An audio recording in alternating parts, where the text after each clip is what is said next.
Good day, everyone, and welcome to Journey of the Anointed with Mr. Buzz. I haven't been talking about this much lately, but it's got to be talked about. Very few people actually know that the world is at war right now. It's under serious attack from Islam, okay? The whole world is under attack from Islam. Muslims are beheading Christians in Syria. There's apparently over 300 Christians died this way. We've got all of Europe completely under attack from them, and those in charge of the European Union in cahoots with them, basically helping them organize jihad, okay? You got to watch this. This is what's happening in, I think they're talking about Poland and Hungary, actually. Those countries are totally under attack, just like Canada is, just like the U.S. is. The U.S. is probably in the best shape because Donald Trump is not having it, but everywhere else is, well, this will explain it. This is what's going on. And everybody better wake up to this, because this is getting to the point where it's going to get super scary, and Sharia law is going to be proclaimed in many, many places where you'd never expect it. Commissioner, illegal immigration is a well-orchestrated business for the orchestrators to make a fortune and to Islamize Europe. You have filled our countries with illegal migrants with the blessing of Germany and France. We pay Islam that hates us out of our savings to turn our cities into ghettos, to rape and to murder before our eyes in the name of Allah. We are filled with Mohammed and Mahmoud in a Europe that has become unrecognizable. There are solutions. Strengthen by all means the countries that are the first entry points, such as Greece, Italy, and Spain.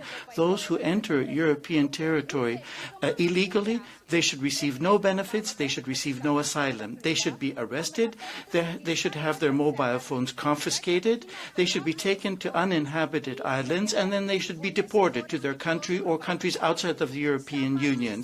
Stop subsidizing their accommodation and subsidize their deportation. Our guiding light ought to be the policies of Hungary and of and Poland. It's quite clear that those who violate our borders are entering their unwanted guests, and they're destroying our countries. So begin mass deportations immediately. Money exists. Airports exist. Detention centers are there. Kick them out before Europe dies. We want our countries, our identity, and our values. And if you so-called sensitive socialists, well, why don't you look at yourselves? Because you are the biggest racists against Europeans. I've seen her speak before. You're not obliged to do so. Mr. Sieper? Intervention? Just a moment. It was Mr. Sieper. Oh. Yes. But I also pushed. Yeah. 2 blue cards? You only get 1. Okay. Who is it? Thank you. Hi, here. For it. Here, over here, on the top. Okay. Thank you for taking the blue card, colleague. I'm just wondering, because I'm hearing the phrase Germany a lot here. As a German, I want to ask you, don't you think that the times where we put people in camps in Europe should be over? And don't you think that we can have better solutions to the problems that indeed rise with illegal immigration than putting people in camps, locking them away, taking their phones, taking their liberty, and taking their rights? And you laughing at that is a shame, indeed.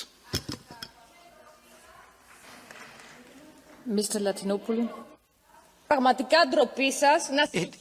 You ought to be ashamed of yourself to confuse these things. You ought to be ashamed. That pseudo-dilemma that you're presenting is shameful. It's shameful, the fact that you even mention it. No relation between one and the other. But if somebody enters your house illegally, goes home, goes to prison, and we're speaking about closed detention facilities, where they would go to be returned home. The fact that you made that particular comparison is shameful. It has nothing to do with anything that we're talking about right now. The speaker has been cut off. She's not a good one to mess with. Colleagues, please, calm. Next speaker is Mr. Wawrzykiewicz for 1 minute, please. Yeah, that's the end of it. She's pretty badass. She doesn't take any garbage. But that's the situation we're in. The UK is in that situation. Canada's in that situation. Australia's in that situation. They're doing jihad. And our governments have all decided that an Islamic society is easier to control because they do their prayer 5 times a day. They're very strict. They think that'll be an easier society to control. So that's what they're going for. They're trying to make everything an Islamic society now. And yeah, that's where we're at, folks. Everybody better wake up and better wake up soon.